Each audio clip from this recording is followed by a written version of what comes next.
Alex Collier, Letters from Andromeda, June 1996. Editorial by Alex Collier. Dear friends, we all have the greatest treasure to be found on any dimensional level. There are no fortunes on this earth that can be compared with it.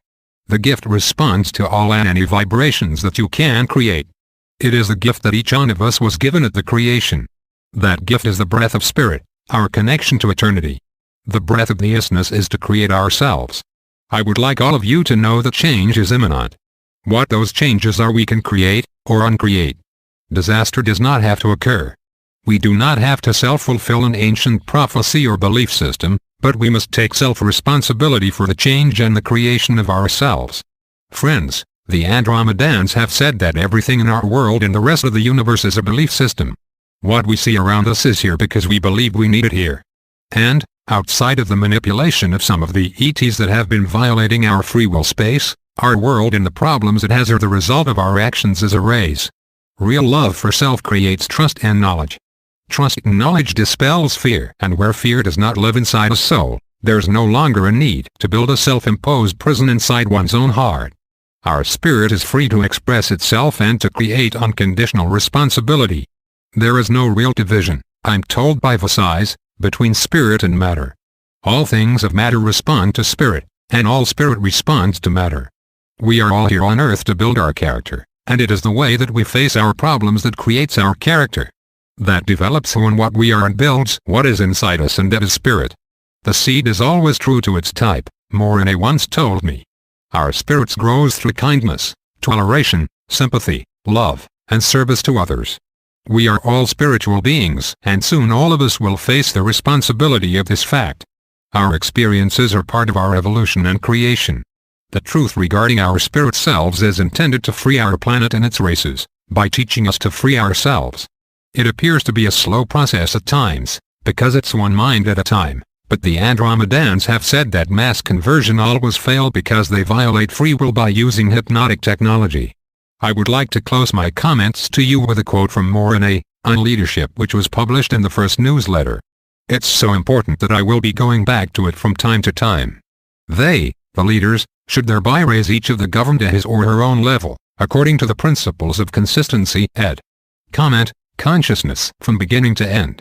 The mistakes, as we have studied and observed, are that throughout your history, hero worship and fame-seeking have risen to the point of the idea that your leaders are great, and the general populace is ignorant and powerless. This concept in your country contradicts a true democracy and is wrong. So it shall be that individuals must and will awaken and unite voluntarily. Some will be artists, scientists and other from all walks of life.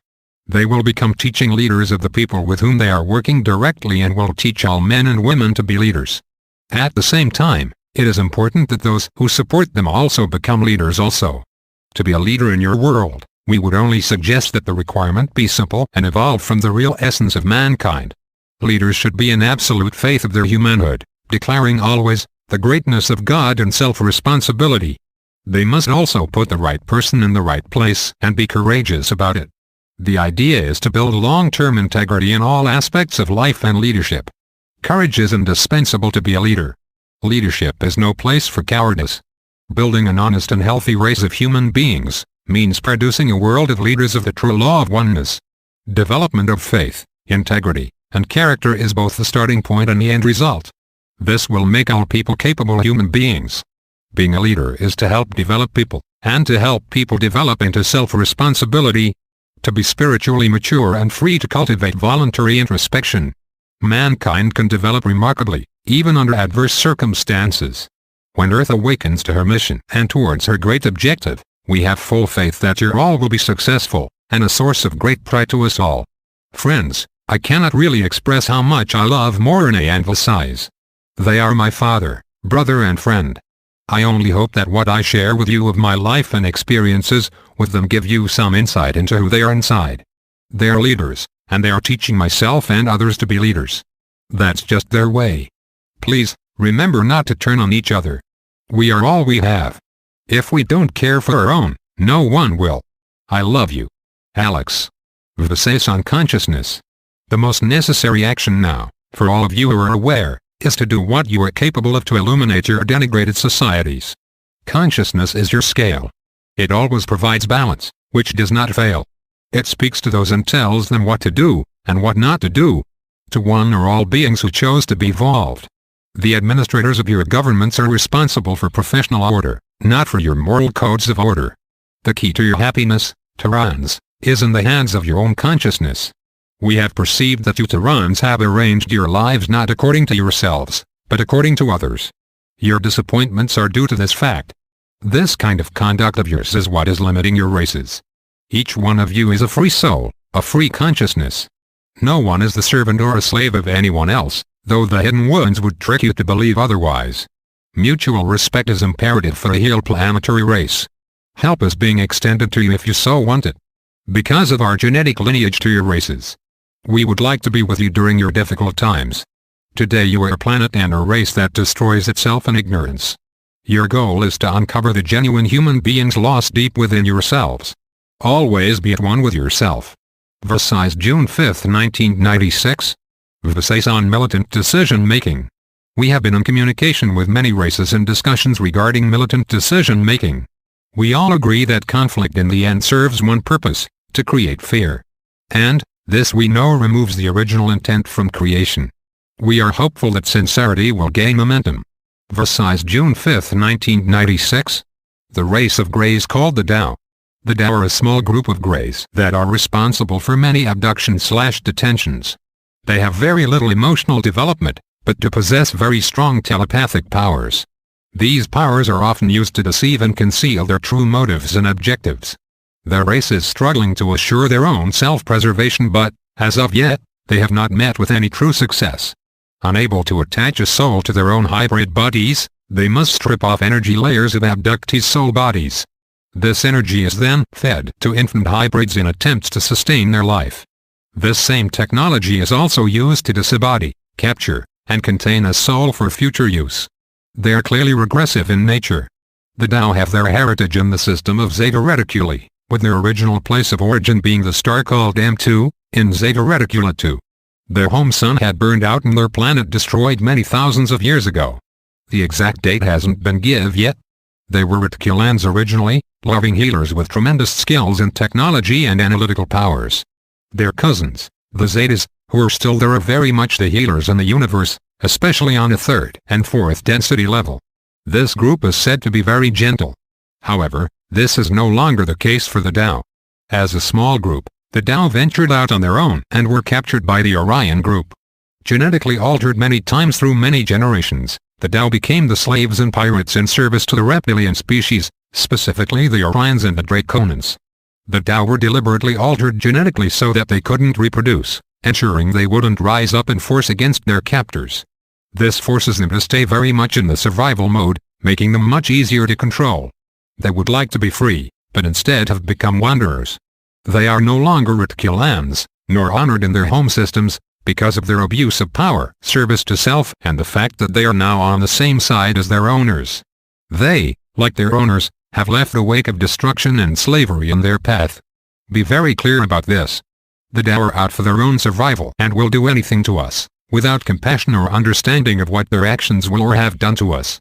I have been told to have understanding of their situation and possibly some inner compassion for their plight, but to fight and stay very clear of them as they are very dangerous to the human Terran race on Earth. The Tao assignment is to go out in groups as biological and genetic engineers to find underdeveloped worlds and civilizations and then conquer them without force. The Earth fell victim to these plans. The Tao broke cosmic law as decreed by the Andromedan Council by interfering with the developing world. The only group originally given permission to be here was Pleiadian. Since then, several other groups have also been granted permission. This type of interference is typical of the Orion group. Here is how the plan was explained to me. The Tao first make contact with the world that is developing, to what degree I am uncertain. They study all of the world's religions, countries, governments, etc., then decide which is the strongest and make contact with that nation. Incredible technology is dangled in the face of this nation or nations in order to get treaties signed giving permission for the Tao to be here and study the life forms, etc. Once this is accomplished, they then slowly take control of the governments that rule the populace and then they become our leaders. Few in the populace really get to know that it has happened. Clones or genetic doubles are created and programmed to do what the Tao want, and then they play upon the greed of the beings on this planet. Frequently, the elite and our governments sell out their own races to be, or remain, in favor of their rulers. Once in control, having done so in a most subversive way, the Tao then invite their rulers, the reptilians and the Orion group, to the planet to continue the conquest. Here is where it gets difficult for the Andromedan Council. The Tao are the only group that really violated the law by coming down in the first place. The Orion group and the reptilians are asked as guests of the ruling race to come to the planet and colonize. The problem becomes how to get the Orion group to leave of its own volition. They technically have not been the ones to violate the law of non-intervention. The Council cannot hold the Orion group responsible for the actions of the Tao. Does any of this sound familiar to you? The Council of 11 have said that this has happened to many other worlds in our universe, and it has also happened to us here on Earth, or Terra, as the Andromedans call us. The Tao presence here in the United States is strong. While there are less than 2,000 in solid Tao, there are thousands of clones. The entire group is comprised of a hive consciousness by which they are all in contact with each other via a central point where instructions and information is transferred. Presently there are thousands of Tao on both the Earth and our Moon. In 1953, 1955 and 1957 large mother ships took up positions along the equator. Each ship contained thousands of Tao. Several ships went into the oceans. The largest is still said to be very deep in the Pacific, west of Easter Island. The other two have left orbit and, I'm told, have gone to Phobos and to Mars, where they are to meet the reptilians from Draconis and Rigel.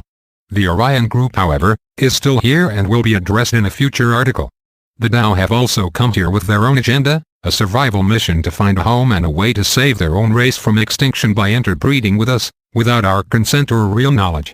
They have been crossing our genetics, both DNA and RNA, and attaching some of their genetic material to it, along with other chemical components, to alter us to fit their life forms. They are made up of a combination of botanical genetics and reptilian DNA. The reason for the addition of our genetics is to stop their supposed evolutionary decline on the physical level. Their original agreement was to assist humankind by sharing technology and information. The government, in turn, gave its promise that the Tao could study our civilization, in complete secrecy in underground bases. Tao avoid bright light built by the government, all without public knowledge. Almost immediately the Tao broke the agreement and used their technological strengths to take control of events here on Earth. The government did not want to tell the people in their respective nations for fear of retaliation from the masses and the aliens.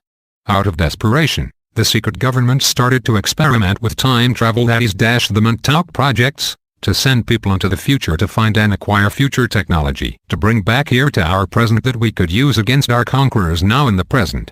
This, the Council of 11 have said, is the reason our secret government went to any length to accomplish the goal. The Tao have created the same type of scenario on 26 other worlds in our universe's present time. They have enslaved these planets for their rulers and have broken the will and the spirit of many. We ourselves could suffer a similar fate if we are not careful about our own belief systems. Pleiadians. The human species called the Pleiadians evolved from Lyra. The Pleiadians are our far distant first cousins and ancestral forefathers of some of our races.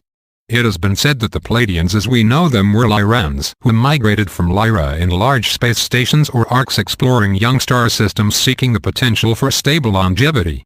These Lyrans would send down scout teams consisting of scientists, engineers and agricultural specialists to explore the surface of possible habitable planets and then return data and information to the motherships.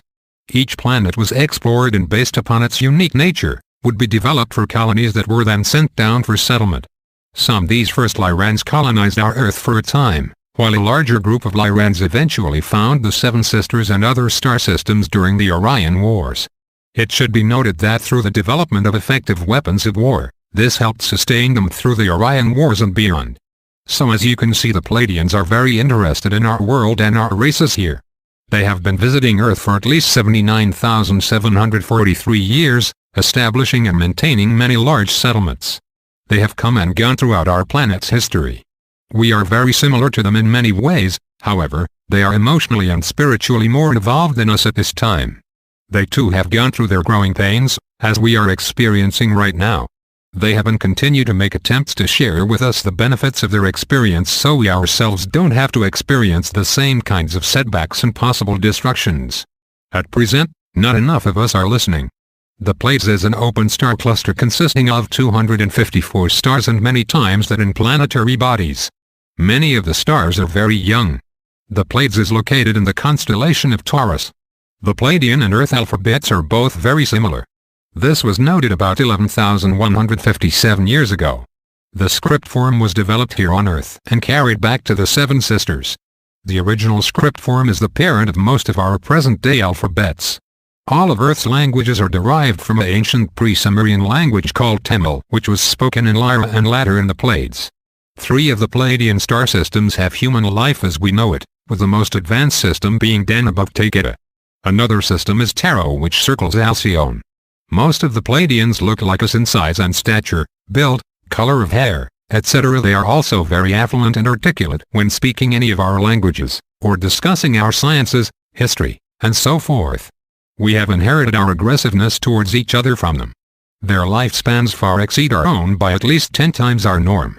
Their technology has made it possible for them to travel anywhere in our universe at speeds faster than the speed of light.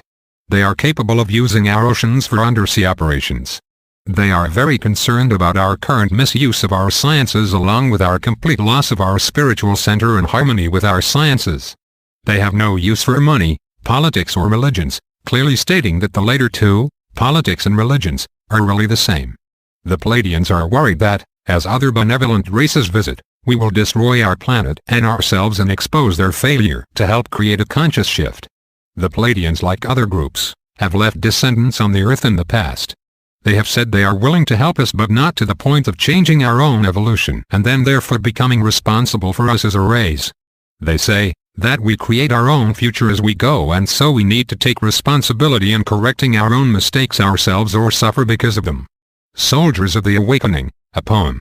We are the soldiers of the awakening. Our message is light and sound. We have no master. We follow no leader, yet we are all at the head of our cause. Our mission is ascension from misery. Our promise is enlightenment. Our past is timeless. Our future is present. We are keepers of Averno. We demand nothing, for we need nothing. We abhor violence, detest ignorance, advise radiance, enable convergence. We think without brains, speak without tongues, move without bodies, and love without hearts. We are spirit without boundary, light without fear, sight without perception, truth beyond doubt. We are pitch, volume, sparkle and brilliance, shining melody, harmonious vision, attainment, atonement, attunement, our testaments, unity and diversity, the reflecting pool of eternity, infinite fraternity. Dutchel single quote 96. Publisher's note: one of our readers sent us this stirring poem which offers superb sensory input.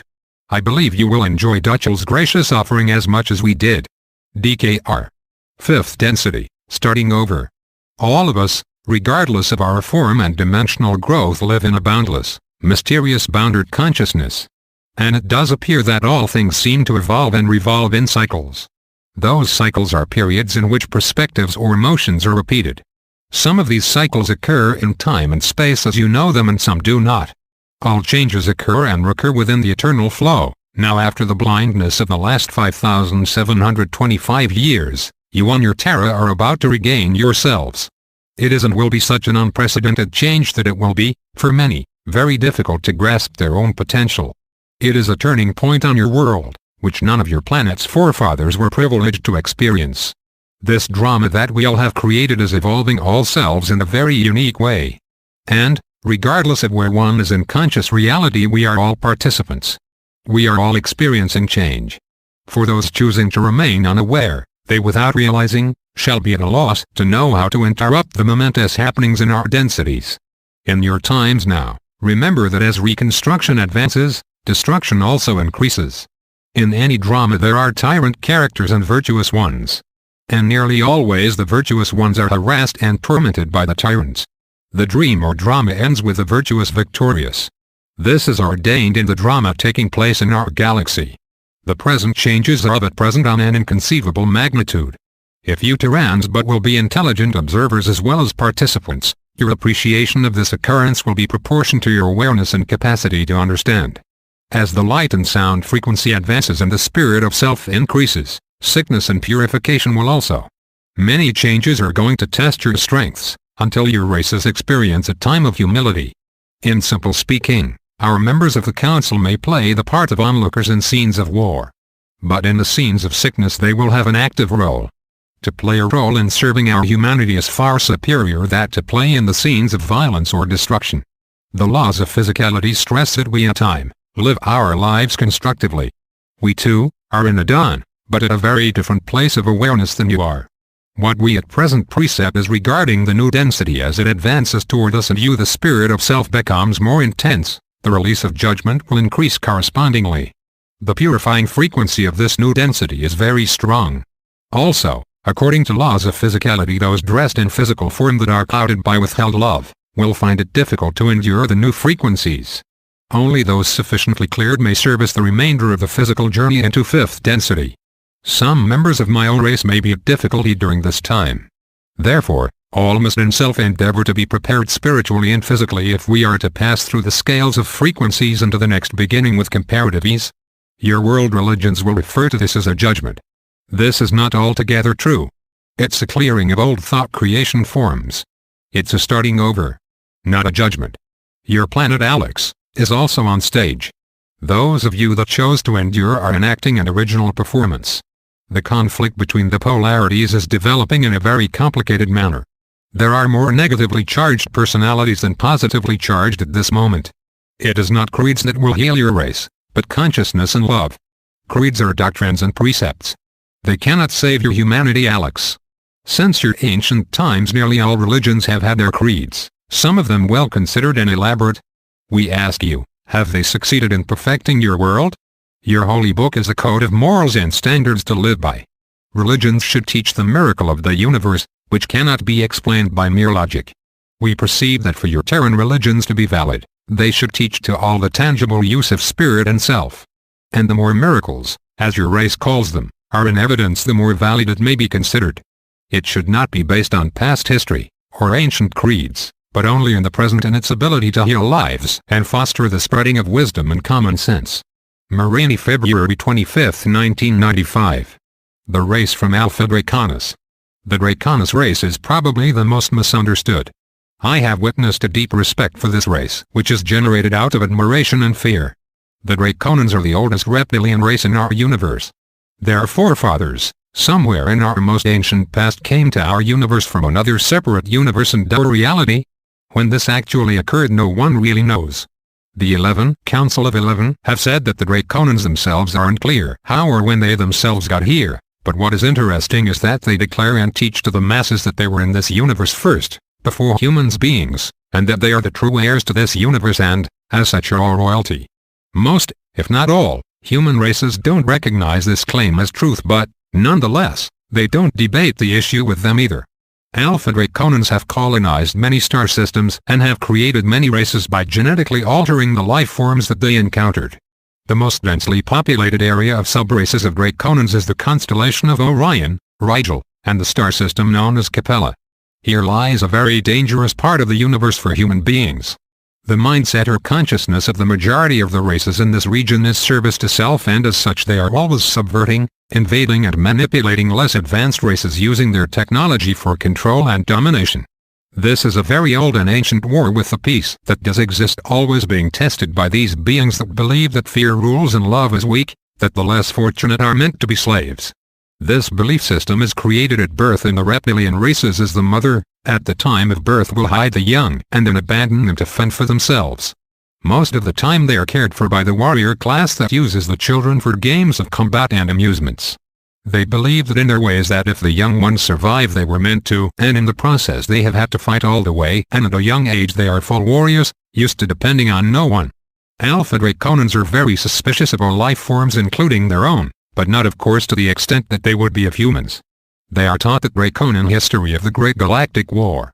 The version or opinion that the humans were at fault for the invasion of the universe and how we selfishly wanted the Draconan race to starve and struggle for the basic materials for their society to exist. Therefore they are brainwashed at a young age, just like we humans have done to our younger generations by all human races in the galaxy.